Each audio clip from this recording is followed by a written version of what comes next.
باللہ من الشیطان الرجیم بسم اللہ الرحمن الرحیم۔ یہاں صفحہ نمبر 96 سے اب نئی بحث شروع ہو رہی ہے۔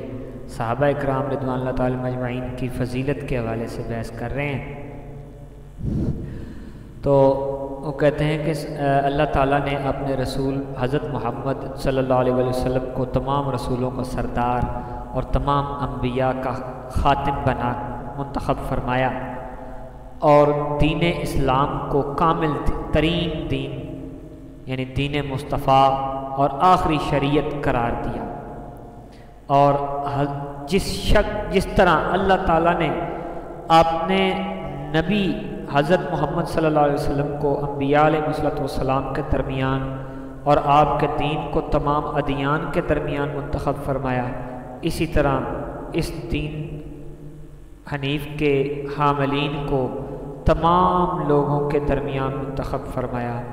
وہ تھے رسول اکرم صلی اللہ علیہ وسلم کے صحابہ کرام، یہ وہ اصحاب ایمان تھے جو حضور نبی اکرم صلی اللہ علیہ وسلم پر ایمان لائے اور انہوں نے آپ کی تصدیق کی جبکہ دوسرے لوگ آپ کی تکذیب کر رہے تھے۔ صحابہ کرام نے سرکار دو عالم صلی اللہ علیہ وسلم کی تعظیم و توقیر اور آپ کی نصرت و حمایت کی جب دشمن آپ کو شہید کرنے کی سازشیں کر رہے تھے۔ صحابہ اکرام نے ہر مشکل گھڑی میں حضور نبی کریم صلی اللہ علیہ وسلم کی تائید کی۔ یہ وہ قدسی صفات نفوس ہیں جنہوں نے آپ کے ساتھ نازل کیے ہوئے نور یعنی قرآن پاک کی پیروی کی۔ وہ آپ کے مخلص وزراء اور اصحاب محبت، انصار اور سچے مددگار تھے اور آپ کی شریعت کا دفاع کرتے رہے، آپ کے دین پر حملوں کا جواب دیتے رہے، اللہ تعالیٰ کے دین کی ترویج کے لیے اپنی جانیں اور اموال قربان کرتے رہے۔ انہوں نے اسلام کا پیغام پھیلانے کے لیے اپنے وطن چھوڑ دیے۔ یہ وہ منتخب ترین جماعت ہے جن کے ذریعے اللہ تعالیٰ نے اپنا دین زمین پر نافذ فرمایا۔ اللہ تعالیٰ نے انہیں افضل الانبیاء تمام رسولوں سے مکرم تر رسول نبی عربی حضرت محمد مصطفیٰ صلی اللہ علیہ وسلم کی صحبت کا شرف عطا فرمایا۔ وہ امت مسلمہ کے افضل ترین اور اعلیٰ ترین افراد ہیں، ان کا مقام بلند ہے اور مرتبہ نہایت عالی ہے۔ اللہ تعالیٰ نے قرآن پاک میں ان کے اوصاف بیان کیے ہیں اور ان کی تعریف فرمائی ہے۔ فضائل صحابہ اور قرآن پاک دیکھیں کہ کس طرح قرآن پاک جو ہے ان کی فضیلت بیان کرتا ہے۔ نمبر 1، اے نبی غیب کی خبریں دینے والے، آپ کے لیے، نبی کا معنی غیب کی خبر دینے والا، آپ کے لیے اللہ کافی ہے اور آپ کے پیروکار مومن کافی ہیں۔ آپ کو گھبرانے کی ضرورت نہیں، یہ آپ کے مددگار بھی ہوں گے۔ لیکن رسول گرامی اور وہ جوان، دوسری آیت، لیکن رسول گرامی اور وہ جوان وہ جو ان کے ساتھ ایمان لائے، انہوں نے اپنے مالوں اور جانوں کے ساتھ جہاد کیا، ان کے لیے بھلائیاں ہیں اور وہی کامیاب ہیں۔ اللہ تعالیٰ نے ان کے لیے جنتیں تیار کی ہیں جن کے نیچے نہریں جاری ہیں، وہ ان میں ہمیشہ رہیں گے، یہ عظیم کامیابی ہے۔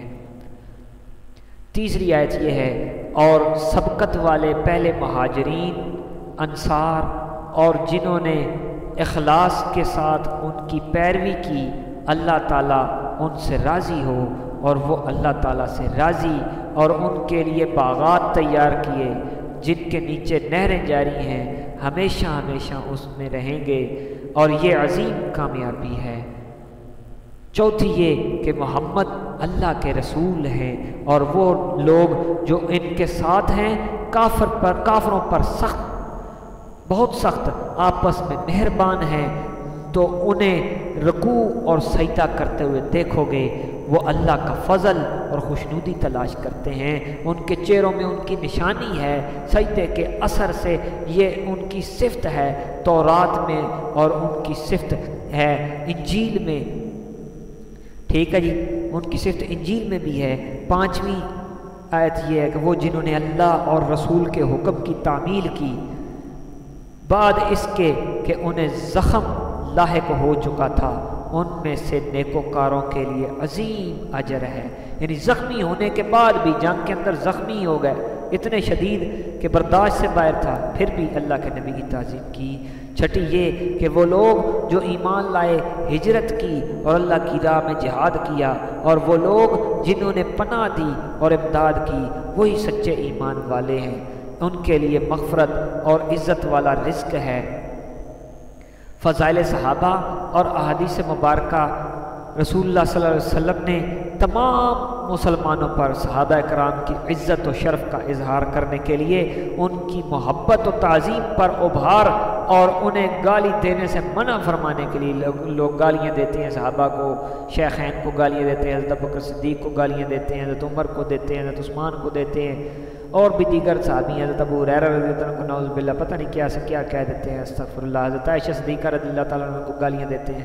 تو گالی دینے سے منع فرمایا، جیسے کہ احادیث شریف میں واقع ہے کہ رسول اللہ صلی اللہ علیہ وسلم نے فرمایا میرے صحابہ کو گالی نہ دو، قسم ہے اس ذات اقدس کی جس کے قبضہ قدرت میں میری جان ہے، اگر تم میں سے ایک شخص احد پہاڑ کی مثل سونا خرچ کر دے تو ان کے سیر اور آدھے سیر کو نہیں پہنچ سکے گا۔ یعنی اگر انہوں نے آدھا کلو سونا خرچ کیا صحابی نے اور آپ نے احد پہاڑ کے جتنا سونا خرچ کر دیا تو آپ کا وہ احد پہاڑ کے جتنا دیا ہوا سونا جو ہے صحابی کے آدھا کلو سونے کا مقابلہ نہیں کر سکتا۔ سبحان اللہ۔ احد پہاڑ پتہ کتنا ہے؟ احد پہاڑ کی لمبائی 6 کلومیٹر ہے اور اس کی چوڑائی 3 کلومیٹر ہے۔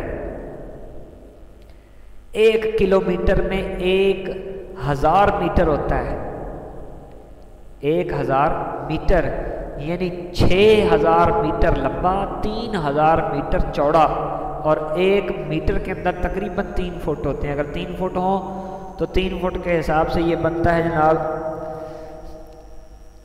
یہ 18000 فٹ لمبائی ہے اور چوڑائی بنے گی یہ 9000 فٹ، 9000 فٹ چوڑائی اور 6000 فٹ لمبائی۔ اونچائی کا تو اندازہ ہی نہیں ہے، اتنا لمبا چوڑا ہے یہ پہاڑ اور اتنا بلند ترین پہاڑ ہے۔ تو اتنا سونا اگر بندہ خرچ کر دے تو صحابی نے صرف آدھا کلو سونا خرچ کیا ہوگا تو اس کا آدھا کلو سونا جو ہے اس سے بھاری ہوگا، اس کا مقابلہ نہیں کر سکتا۔ حضرت عمران بن حسین رضی اللہ تعالیٰ عنہ سے روایت ہے کہ رسول اللہ صلی اللہ علیہ وسلم نے فرمایا ہماری امت کے افضل لوگ میرے زمانے والے ہیں، پھر جو ان کے ساتھ متصل ہیں، پھر جو ان کے ساتھ متصل ہیں۔ حضرت عمران رضی اللہ تعالیٰ عنہ فرماتے ہیں میں نہیں جانتا کہ حضور نبی کریم صلی اللہ علیہ وسلم نے اپنے زمانے کے بعد 2 زمانوں کا ذکر فرمایا یا 3 کا، پھر ان کے بعد ایسے لوگ ہوں گے جو گواہی دیں گے حالانکہ ان سے گواہی طلب نہیں کی جائے گی، وہ خیانت کریں گے اور ان پر اعتماد نہیں کیا جائے گا، وہ نظر مانیں گے اور اسے پورا نہیں کریں گے اور ان میں موٹاپا ظاہر ہو جائے گا، موٹے موٹے ہوں گے۔ حضرت ابو بردہ اپنے والد ماجد حضرت ابو موسیٰ اشعری رضی اللہ تعالیٰ عنہما سے روایت کرتے ہیں کہ ہم نے رسول اللہ صلی اللہ علیہ وسلم کے ساتھ مغرب کی نماز پڑھی، پھر ہم نے کہا کہ کتنا اچھا ہو اگر ہم بیٹھ جائیں اور حضور صلی اللہ علیہ وسلم کے ساتھ عشاء کی نماز پڑھیں۔ حضرت ابو موسیٰ فرماتے ہیں کہ ہم بیٹھ گئے، بس آپ ہمارے پاس تشریف لائے اور فرمایا تم یہیں رہے ہو؟ ہم نے عرض کیا یا رسول اللہ صلی اللہ علیہ وسلم ہم نے آپ کے ساتھ مغرب کی نماز پڑھی، پھر ہم نے کہا کہ ہم بیٹھتے ہیں آپ کے ساتھ عشاء کی نماز پڑھیں گے۔ آپ نے فرمایا تم نے اچھا کیا، یا فرمایا تم ثواب کو پہنچے۔ حضرت ابو موسیٰ فرماتے ہیں پھر آپ نے سر مبارک آسمان کی طرف اٹھایا اور آپ بکثرت سر اقدس آسمان کی طرف اٹھایا کرتے تھے اور فرمایا ستارے آسمان کے لیے سبب امان ہیں، جب ستارے چلے جائیں گے تو آسمان کو وہ کچھ آئے گا جس کا اس سے وعدہ کیا گیا ہے۔ ہم اپنے اصحاب کے لیے باعث امان ہیں، جب چلے جائیں گے تو ہمارے صحاب کو وہ کچھ آئے گا جس کا ان سے وعدہ کیا گیا ہے۔ ہمارے اصحاب ہماری امت کے لیے ذریعہ امن ہیں، جب ہمارے اصحاب چلے جائیں گے تو ہماری امت کو وہ کچھ درپیش ہوگا جس کا ان سے وعدہ کیا گیا ہے۔ صحابہ ستاروں کی مانند ہیں۔ اس حدیث میں نبی اکرم صلی اللہ علیہ وسلم نے صحابہ کرام رضوان اللہ تعالیٰ مجمعین کی فضیلت بیان فرمائی ہے کہ وہ امت کو بدعات دین میں مخالف شریعت، نوپیدا امور، فتنوں، دلوں کے اختلافات اور ایسے ہی دیگر امور کے ظہور سے بچانے والے ہیں، جیسے کہ حضور نبی اکرم صلی اللہ علیہ وسلم صحابہ کرام کو اس قسم کے امور سے بچانے والے ہیں۔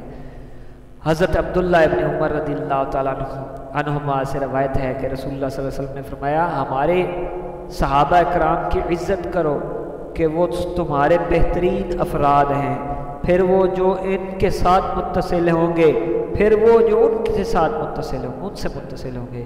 حضرت ابو سعید خدری رضی اللہ تعالیٰ سے روایت ہے کہ رسول اللہ صلی اللہ علیہ وسلم نے فرمایا، لوگوں پر ایک زمانہ آئے گا اور لوگوں کے گروہ جہاد کریں گے، انہیں کہا جائے گا کہ کیا تم میں وہ شخص ہے جو رسول اللہ صلی اللہ علیہ وسلم کی صحبت سے فیض یاب ہوا ہو؟ مجاہدین کہیں گے ہاں، تو ان کے لیے دروازہ کھول دیا جائے گا۔ پھر لوگوں پر ایک زمانہ آئے گا اور کچھ لوگ جہاد کریں گے، تو پوچھا جائے گا کہ تم میں وہ شخص ہے جس نے رسول اللہ صلی اللہ علیہ وسلم کے صحابہ کرام کی صحبت پائی ہو؟ مجاہدین کہیں گے ہاں، تو ان کے لیے دروازہ کھول دیا جائے گا۔ پھر لوگوں پر ایک زمانہ آئے گا اور کچھ لوگ جہاد کریں گے، ان سے پوچھا جائے گا کہ تم میں سے وہ شخص ہے جس نے رسول اللہ صلی اللہ علیہ وسلم کے صحابہ کے اصحاب یعنی تابعین کی صحبت پائی ہو؟ مجاہدین کہیں گے ہاں، تو دروازہ کھول دیا جائے گا۔ سبحان اللہ۔ اللہ عالم تعالی عالم بالصواب۔ اگلا مسئلہ نور و بشر کے حوالے سے ہے، انشاءاللہ عزیز اگلی ویڈیو میں کلیئر کرتے ہیں۔